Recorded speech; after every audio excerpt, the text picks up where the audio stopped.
欢迎来到小小炊烟。我们今天来做一道肥而不腻的吮指罗氏虾。这是已经处理好的罗氏虾，清理过程在上一期已经介绍过了，感兴趣的朋友可以去看一下。这道菜的关键在于料汁，小葱、姜、辣椒全都切成末。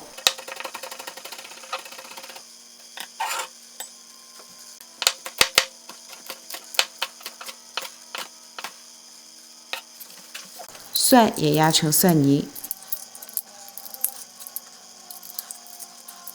然后再加1汤匙的白糖、1汤匙的盐、2汤匙的白醋、1汤匙的生抽，最后加1杯清水，将料汁搅拌均匀。注意在这里尽量用白醋或者是果醋等颜色比较浅的醋，因为生抽已经是黑色的了，如果再用陈醋，会使得整个料汁颜色过深，影响最后成品的效果。用你们家口径最小的锅，因为我们在家里面不经常做油炸的东西，小口径的锅子可以尽可能少的用油，不至于浪费太多油。炸海鲜用的油温不需要太高，当锅底出现明显油纹的时候，就可以把虾放进去了。在家里做油炸也不可能像外面那样一下子倒一大锅下去炸，我们以2只为一组来炸。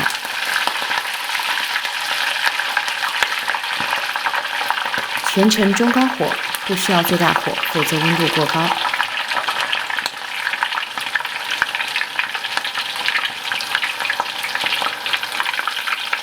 每个面各炸1分钟，然后就可以捞出来了。海鲜类的食材都很容易熟，不需要炸太久。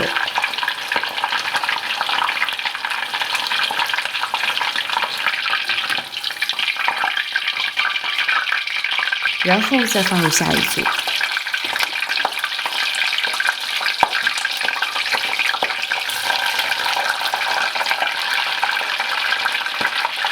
炸好的罗氏虾都放在罩笠上面沥油。如果是裹面炸的食物，那么推荐用更高一点的油温再复炸一次，更加酥脆。但是我们这里是直接炸的，就没太有必要复炸了。摆盘之后，淋入我们已经调配好的料汁，一道酸甜咸辣5味俱全的吮指罗氏虾就这样做好了。如果喜欢我的视频，就帮我点个赞吧。感谢大家收看，我们下期再见。